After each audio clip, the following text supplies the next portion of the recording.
My name is David Gledhill. This is Person or Persons Unknown, an exhibition at the Hive Gallery, Marketplace, Bolton. The exhibition's pulled together from 7 different projects I've been working on over the past 15 years. And all the projects are about how ordinary people experience history. So all the paintings, all the works in the exhibition are based on tiny snapshots that I find in flea markets around Europe. Sometimes they're in boxes, sometimes they're in little leather wallets or in albums. And I bring them home to the UK and I research the people and the places in the albums and the photographs, and I make paintings from them. And in the show there are also some assemblages where I've attached the paintings to bookcases or suitcases. And all the paintings tell a story about how people experience history and the choices they make in different countries at different times in their lives. Called French Photographic Studio. And those 3 big paintings are taken from glass plate negatives, which are about 6 inches by 4, little pieces of glass with a photographic negative on. I got them from eBay, and at the time I got them, I didn't know when those photographs were exposed, when they were taken. I could tell they were taken in a photo studio, because there's a painted backdrop in the back of each one. And you can tell it's a painted backdrop because on the side of that painting, you can see the back wall of the studio and the pole that's holding up the backdrop. So all these photos on these glass plates are of brothers and sisters, kids, entire family groups, posing to have their photograph taken as a memento, a family memento. This series was started about 12 years ago, and the projects start, as I said, in the flea market when I collect a group of images together and I start to research them. Sometimes I can't find out any more about them for a long time, but I've just found out that these were taken in the 1940s in southern France under the Vichy government. You'd need to know a little bit of history to know what that means. But basically, this is France kind of under occupation by the Germans. Although it was called Free France, the south of France, it was heavily policed by the Germans during the war. So these people are living under occupation. So I'm finding out more about them all the time. But if you look at the one at the end, Dad is stood behind Mum and his daughter, and the shape of the composition is like a triangle going up to his head. And that just shows how photography reinforces gender hierarchies, or it did at that time. That they've been arranged so that Dad looks like he's in control. He's at the back with his arms behind his back. And if you just cut across to this painting here, these 2 are from the 1960s and they're much less formal. They're not posed, they're in a bar, again in Berlin. It looks like a works do, but you can tell that the guy that's looking straight at you in that painting is the boss, because his head is higher up than everybody else's. He's handed the camera over the bar to the barman, who's taken a photograph, composing him as the focus of interest. And there's a shallow triangle leading up to the top of his head, across the tops of the other heads in the painting. It's less pronounced than that one, but it's the same process. It's not conscious. The person photographing this group hasn't consciously built him up as the big man, the boss of the company. It's just the way photographic convention works when you look through a lens and compose a photo. All that's changed now, obviously. People take snaps at parties all the time. People falling over, lying on the floor, doing crazy stuff. But it's interesting how photographic practices support and maintain gender hierarchies, or they did for most of the 20th century. So that's those 3, and that project was called French Photographic Studio. So that's 3 projects. Citizens at the far end, that unknown guy in the hat. Parties, which is the next show I'm hoping to have here, if Julie will have me back. This is French Photographic Studio. And if we carry on round there's another one from the Citizens series, that big cross-shaped piece on the wall. So I got the images from for that from eBay again, and it was advertised on eBay as a life in pictures. It's just 5 little snapshots of the same guy, posing again in a photo studio like the guy at the start of the show. But the difference, I don't know if anyone has spotted a difference. Can anyone see what he's wearing on his lapel? This guy. Swastika, yeah. He's a member of the Hitler Youth. It was only obvious in one or two of the original snaps. They're only tiny. But if you look how he's trying to present himself, how is he trying to look in the photos? Sophisticated. Yeah, he's not looking scared and worried and self-conscious and embarrassed, is he? He's trying to look composed, mature, adult, like a grown-up who's made considered choices in his life. He's joined a political party. Now, at that point, a lot of German citizens were caught up in the propaganda of the Third Reich, you know, scapegoating the Jewish community, scapegoating communists, pulling the country together, uniting them for a war effort. I'm not condoning any of this, by the way. I'm trying to make history paintings. So if you read a history book about Hitler or the Third Reich or the Second World War or any period in history, the author isn't trying to convince you to join a party. They're just showing you what happened. And I'm trying to show people through the work how individuals are influenced by political ideology, how they're caught up in it. I mean, what do we do? Have we joined, ask yourself, have I joined a political party? Have I been on a demo? Have I signed a petition? 38 degrees online. You know, how am I involved in what's happening now? There's plenty going on. Or do we just keep our heads down? Do we keep blinkers on, focus on keeping food on the table and a roof over our heads? You know? For example, there's a demonstration in support of Palestinians happening in a park in Manchester. I'm not saying that the Palestinians are in the right in the current conflict, but I would be scared to go to a support meeting bearing in mind the tensions, the ethnic tensions in cities around the country at the moment. I would be nervous about it. How would I feel if I was an Israeli or a Jewish person living in Manchester? How would I feel about people coming on the streets and supporting Palestinians in the light of what's happened? We can't escape politics. We're caught up in it. You know, what do we do? What do we think about what's happening around us? He's completely confident in the 1,000-year Reich that it's going to go on forever, and he's going to take a key position. And what I loved about the original snaps, and I've tried to preserve in the paintings, is that there's only one tiny clue that this kid is a fanatic. It's the fact that his eye is slightly too wide open, like he's had too many coffees. The kind of manic stare, you know, a bit like me now, you know. There's a slightly manic stare, and there's a sort of a light, a photographer's light on his specs.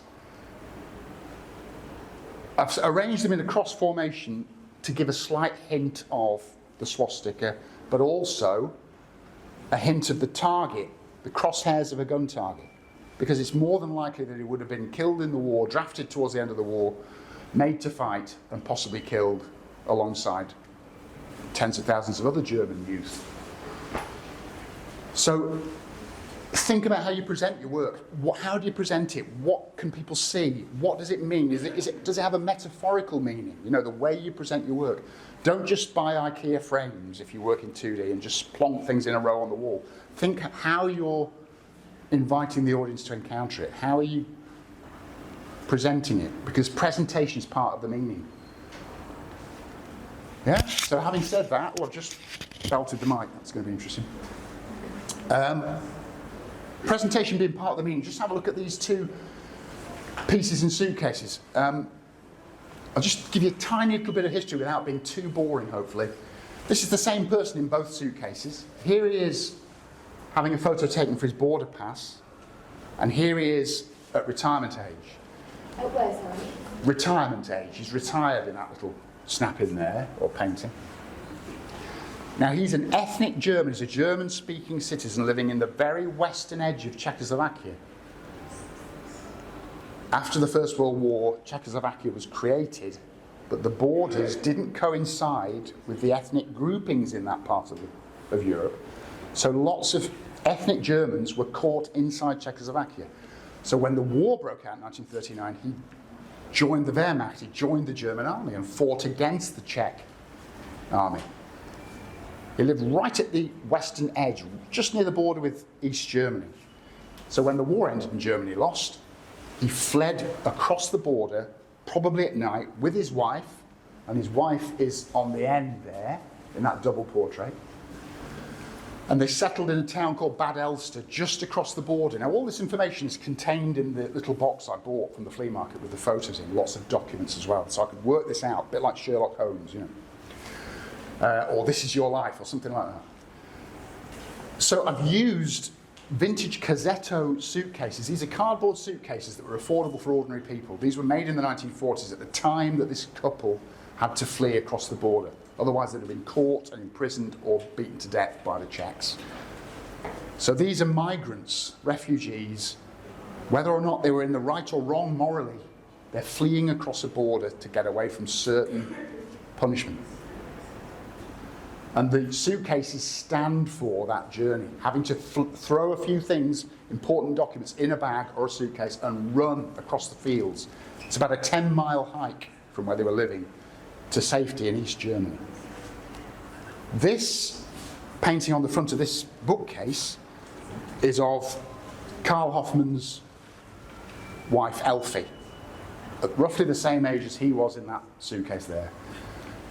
And she's over there in that double portrait as well. Now you can see from her teeth that it's likely she's taken a beating at some point in her life, at some point during that journey or afterwards. You know, people's diets were appalling at that time, particularly if they hadn't got food to eat. A lot of lard-based stuff, you know, you'd be really unhealthy and very plump in a life-shortening kind of way. But the survivors, you can see the determination in their face, you know, they've survived this process. And again, this empty bookcase is a metaphorical suggestion of clearing your stuff out and running for your life. So clearing things off a shelf, empty bookcases. If we just move a little bit further forward, these other two bookcases, the story is slightly different. This guy was an ethnic German from Czechoslovakia, and the snapshot this is based on was in the same box as the Karl Hoffmann and Elfie Hoffmann stuff. And on the back, he's handwritten in ink the story of how he was interned in a prison camp up till 1948 from the end of the war. So this is a German that was caught in Czechoslovakia, imprisoned for 3 years in what would have probably been previously a German concentration camp, held there himself and released. So it's no wonder he looks a bit relieved, if a bit battered.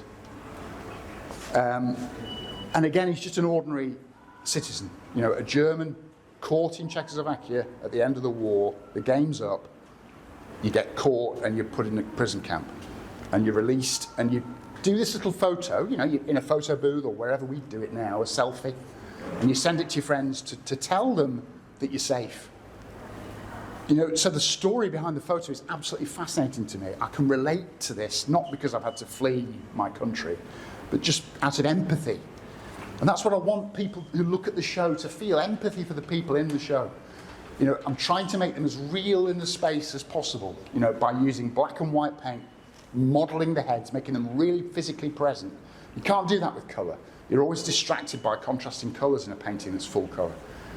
When it's just black and white, you focus on the people and the places and things in the painting, because there's nothing else to distract you.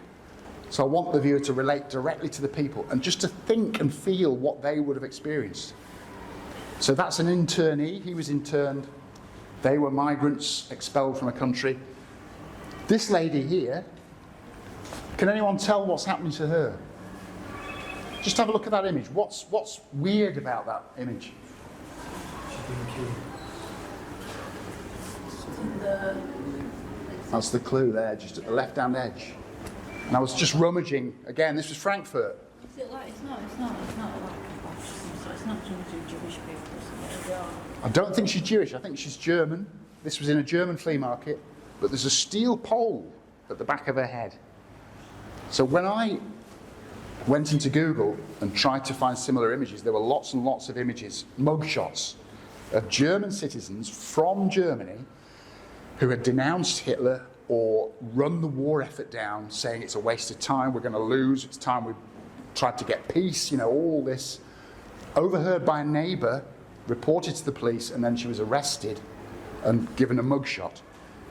Now, at the end of the war, as the Allies were approaching Berlin, the end of the war was coming, 1945, people like her were all taken outside into courtyards and streets and shot.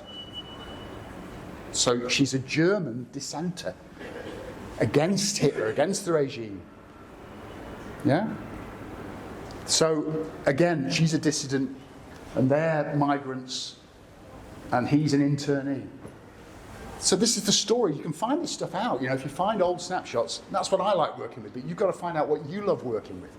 Could be anything. Could be maths, could be, manga, could be old movies, could be rocket science. Whatever you're interested in can be made into art. You've just got to let yourself do it, license yourself to go off at a tangent. Stop trying to be, Damien Hirst, Marina Abramovich, Claude Monet, or somebody else from the past. Forget them, it's you. And however boring you think you are, by God, I'm boring, I'm really boring. I once asked my wife whether she thought I was cool. We were having a few drinks. And she was talking about some other guy. And she was saying, he's cool, this guy. And I was saying, what's the difference? I said, am I not cool? She said, no. I know I'm not interesting. I can't swim, I can't drive a car. I've got very few interesting things about me. I'm just obsessed with these snapshots and the paintings I can make from them and the worlds and stories that they evoke, But I'm not under any illusions that anyone else would find that interesting. So what I want to hear from you is that, yes, it's fascinating, Dave, and furthermore, how did you do them, in a couple of minutes, in the Q&A part. So there's a film in the corner. There's a little film you might want to listen to 2 or 3 minutes of, and it relates to the two portraits. And again, that's a second way of saying that no two paintings of the same person are the same. You can't make two identical paintings. You could do it with AI, but if you're using paint, there's nothing to say that what you're painting is an objective representation of the person that's in the painting, or the thing, or the place. So I'm just fascinated by that. What is objectivity? What is a portrait? What's a portrait photograph? What's a snapshot? What's a painting? Asking questions, trying to work it out by making things. But those two paintings are of a guy called Dr. Munscheid. He lived in East Germany in a little town from before the war, right through the war, and afterwards. He was a GP. We all know about GPs, don't we? And he was involved in an area of Germany that was heavily communist before the war. Then the Nazis took over and everyone decided to be a Nazi because you don't want to cross those people, so they flipped. Some of the communists turned into Nazis. He was drafted in the war, went to Sweden to be a doctor in the army, and then at the end he was sent back to his hometown in East Germany, which was under the Russians. So he's gone from a fascist regime to a communist regime. They smashed up his swimming pool in his back garden and they damaged his house. But when they found out that he could make them feel better, the Russian soldiers used to come to him and ask him what was wrong with him, could he make them feel better? He quickly became really popular as a person in this town. And he carried on being a doctor under the communists right through to the 1970s. I got the photos when somebody gave me a Christmas present of an East German family photograph album full of snaps like that and shots of his house in this little village and of his daughter. And the really weird thing, this is the only example I've ever had in my 40 years being an artist. I had this album, I've made 30 paintings from it, and then some people moved in next door to me in Old Trafford. They moved in, a German couple. Got talking to them. They were from the town in the album. This is a really small town called Teutschenthal in East Germany. They were from there, and they put me in touch with a dentist who was living in the house in the album. And the dentist put me in touch with the girl in the photos from the 1950s in the album, who was living outside Frankfurt in a nursing home. And I went over and gave her the album back, which she'd never seen. And she'd never seen it because she married a West German guy, moved across the border, the wall went up and she couldn't get back.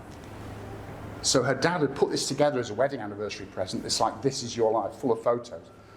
And he never gave it to her. And thanks to this couple next door to me in Old Trafford, I managed to contact her and get her permission to come over and interview her and give her this album back. And that happens in the film. It's in the corner there. So I get into this lady's flat, and all the fixtures and furniture are the same fixtures that were in the album from 1950s. So I'd painted her lampshades in paintings, and there they were, hanging in from the ceiling. The same furniture, sideboards, tables. She'd got all her dad's furniture when he died. It's the worst. It's like walking into one of your own paintings. It's the most bizarre experience, and she was lovely. And I said to her at the end, "You remind me of my mother." She's a really forceful personality. She gave me like Black Forest Gatto and coffee. I was off my head with coffees, interviewing her, and the camera kept flopping on the tripod, pointing at the carpet. And I was sweating with the stress of it on my own. And she said to me, "I am your mother," which is kind of surreal, weird. Obviously, she's not my mother. She's some totally strange person. But the point was that we're all linked. We're all part of the human family. We're all connected, one way or another. 6 degrees of separation. You can make contact by interacting and talking to people, get their experiences from them, find out more about life. She was an amazing character, and I keep thinking she's still alive. She can't be, really. 82 she was 10 years ago. So that's that project, and there are lots more paintings, but that's just an excerpt from it. These were just 2 snapshots that had been made into postcards, which people used to do, so you could post them. And they were clearly of a work to do in some really drab Berlin bar. Possibly on the east side. There's no paintings on the wall. It's very sparse. Very high bar as well. They're sitting on stools and the bar's up here. So, very strange. But I just love it because there's booze and fags, which is what most people live on, isn't it? Booze and fags. And they're having a fantastic time, and there's kind of like a bit of tension there. That's the first one, and that's the sequel.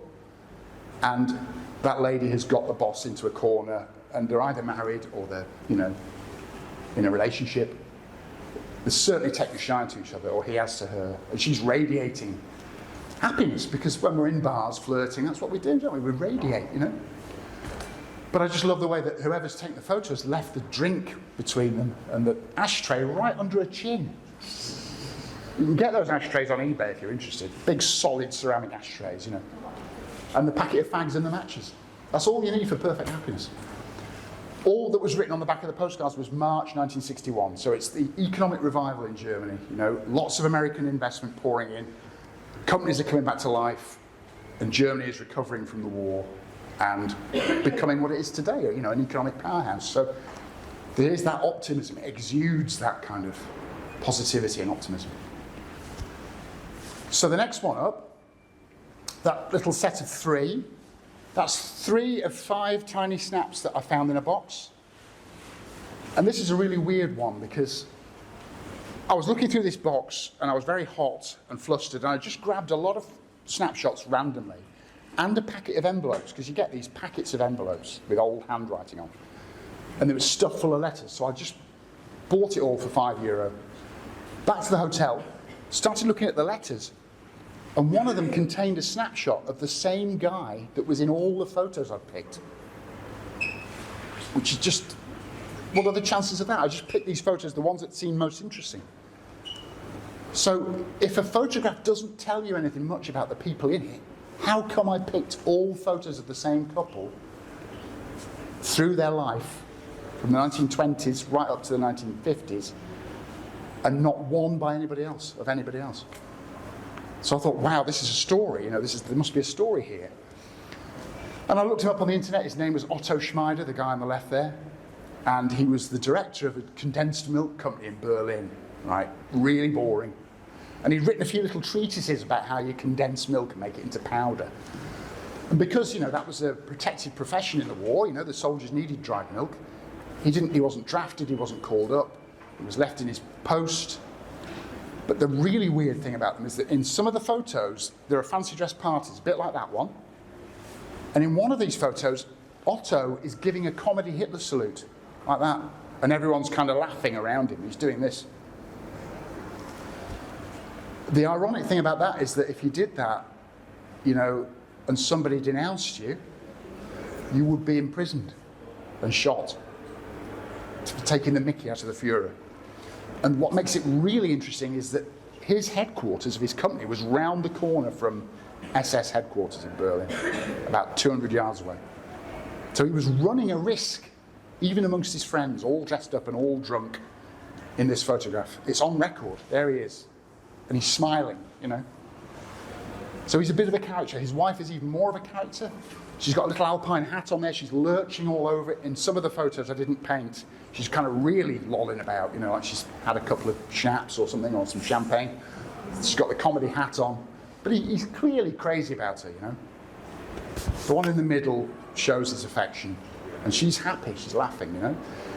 This is before the Second World War. So it's a snapshot of a time. It's a snapshot of a country and a place in a time of massive international tension when things are going to go really awful for everybody within a matter of years.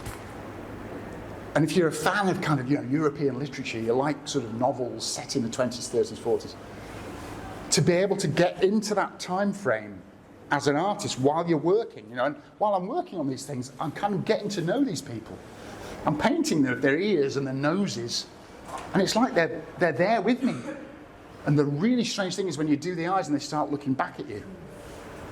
And they're almost, I can feel that they're almost relieved to be represented, to be pulled out of complete anonymity and obscurity in a box in the rain and brought back to life. Now that's not a legitimate working concern for artists. No art theorists or critic will say that's what art should be doing, bringing people back to life. It's like a mausoleum in here, you know, you can sense it. Presences, you know. But that's what I'm interested in. I don't care it's not trendy. I don't care it's not what you should do as an artist. Bringing people back to life is what I want to do. Dave, can I pick up on that point? Pick me up. About the eyes. I don't know about everybody else, but it's the eyes that hit me in every one of these. Yeah.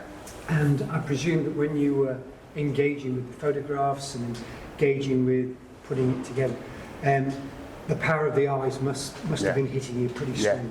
Absolutely. And also the mouths. Those Yeah. are the two giveaways. And they're very hard to paint, as anyone who's tried to paint faces knows, you know. It's the kiss of death commercially, if you want to sell work, to have, you know, people in paintings looking out and no colour. There you go. That's three things that disqualify me from ever selling any work. But for me, it's nothing to do with selling. I'm lucky enough not to have to sell them. I just want to make them. And even if they go in a skip at the end of my life, you know, I've done them and I've done what I wanted to do. It's about producing meaning, you know, meaning out of the things that you're interested in or care about or believe in or have faith in. You know, create meaning, not money. Who cares about money, you know? So just at the end, and to sort of form a kind of historical climax for the show, there are 6 gum Arabic transfer prints which I made at the university. They're very kind in allowing me and the other tutors occasionally to make work. And they're all from the same photograph. The photo was from a tiny album. I found it in Frankfurt Flea Market, the same place I got the Dr. Munscheid stuff. And it was an album put together by German civil administrators, drafted to Poland in 1939 to run the German war effort in occupied Poland. So they were working for the German government. They were given no choice in the posting. This is all inscribed on the inside front cover of the album, the story. They had to go, and the start of the album, they're all cheerful on the train, and then in the middle of the album, it's only tiny, there's 6 photographs of the ghetto, the Jewish ghetto in the middle of this town, which was 30 kilometers from Auschwitz. So this is 1941, and this is a Jewish guy with an armband on, which denotes him as Jewish, in the ghetto, which was on the central street through the middle of the town.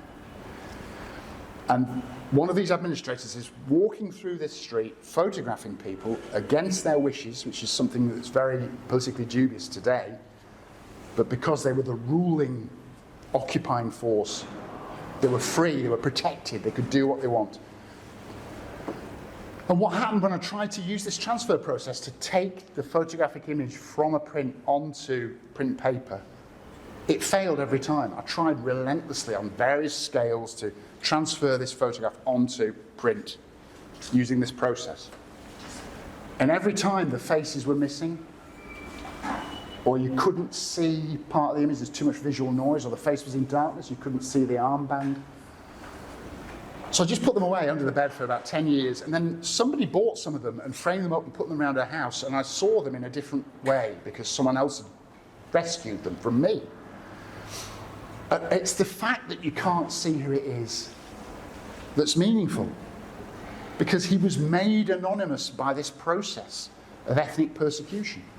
Because he was Jewish, and for that reason alone, he was interred, expropriated, all his stuff taken, interred in one place, and then shipped to Auschwitz for the final solution. It's an appalling story. And I didn't want to use those images really, because I don't want to repeat the offence of anonymising him as a Jewish victim of the Holocaust that they did, the Nazis themselves. But because the prints don't work, because they're technical failures, I think it's worth exhibiting them. They don't suggest who this individual was, but they don't work as prints. They aren't resolved works. They're kind of disasters in the same sense that that desperate ethnic persecution was a disaster for mankind. It can't be erased from history. I exhibited them very widely. But if anyone wants to find out any more about any of the projects, the QR codes take you to the website where there's an audio description and some other examples of each project. And that's this particular show, Personal Persons Unknown. Some of them are known, most of them are unknown. But for me, it's been a process of learning about other people's lives, what they experienced, how they experienced it, what decisions and choices they made, and whether I would do any different in the same position. So it's a way of finding out about yourself, really. And hopefully for the viewer, for the audience, something of that comes across. But you tell me, if anything that I've said rings any bells with you. Yeah. I was going to ask you, obviously you've explained it now, so now I know, but your 6 Gomaravic prints there, they're all different levels of redaction, aren't they? The person has been reduced and taken away from the image. I was going to ask you whether it was a conscious thing to do, but how many more prints were there? Did you pick the best 6 that were redacted No, in such a way? I framed up all the ones I had on that scale. In fact, there is one in the back, which we couldn't fit on. But I didn't want to exercise any choice. I didn't want it to be an aesthetic process, like an artistic process. This guy would have perished in the Holocaust, you know. Who am I, in 2023, to be making artwork about his predicament? And I know there's a sense in which I'm anonymising him, but it's not just that, it's the fact that the prints don't work. That process can reproduce a photograph exactly. None of these do that. So it's not that you can sort of see who he is, you know, and that his identity has been negated. You can't see who he is, and the prints are technical failures. But having said that, I'm still dubious about exhibiting work that trades on the suffering of other people. However, I read a little bit, a book of photographic theory, where somebody was pointing out about Holocaust photographs, ghetto photographs, before the Holocaust kicked in proper, that at the point the photographs were taken, it hadn't happened yet. So the photos are like a pocket of possibility. We know how things went, but that's from retrospect. At the time the photos were taken, there are all sorts of little bits of subverting information in the photo that indicate another possible future. So with these, the ghetto hadn't been closed at that point. No. Jewish people could wander throughout this town, but tended to congregate on the street where their businesses were, which was the main street. Later on, they were put into a working class district of the same town and incarcerated, guarded. So at that point, it hadn't happened, you know, and there's an element, a tiny straw of hope or possibility there, or there was at the time that the shutter went on the camera. And they were still marked out though, weren't they? Yeah. From our position, we know what happened. And although some escaped, 1 or 2 escaped, you know, tiny numbers of people. Still wearing them now. But I just think it's interesting that, you know, the actual process itself lended to what actually happened. yeah. And I know you decided not to exhibit them, but now you have. And I think, you know, really strong images, and they work as a, you know, those 6 really work, and they. Yeah, but it's important as an artist to own up to the fact that you might have made some mistakes, ethical mistakes, moral mistakes, mistakes in drawing, you know, misjudging the audience, not understanding what's acceptable. I mean, you can't exhibit paintings with swastikas in Germany, so I can't show the work in Germany a little bit, you know. So there's all sorts of things. I'm not claiming to be like the BBC, you know, infallible and objective. I might have got it wrong, and that's a process of learning for me. It's not a done deal. You know, and I know it's contentious work, and I know lots of people harp on about the war as though it's an index of all references, whatever happens in life, oh, it's the war again, or it's, you know, it's a worn-out metaphor for contemporary politics. But I'm hoping that by looking at particular individuals and how they experienced it, that I'll find out what they were thinking and feeling and what the choices and decisions were, and why they made them, and whether or not I can act differently or be as, you know, heroic in a small way, or resist, or protest, or make myself felt somehow. And that, you know, we all have to work out what kind of political being we are. Are we just going to kind of like stay down, keep our heads down, or are we going to stand up and fight for education, for the NHS, for anything else that's happening, you know? So that's my rather grand take on what the whole show's supposed to be about. David, I'm going to say thank you very much on behalf of everybody that's been here today. It's been absolutely fascinating. And I don't think you're an ordinary person, David, at all. I think you're quite an extraordinary person. So I'd like to lead a round of applause just to say thank you very much.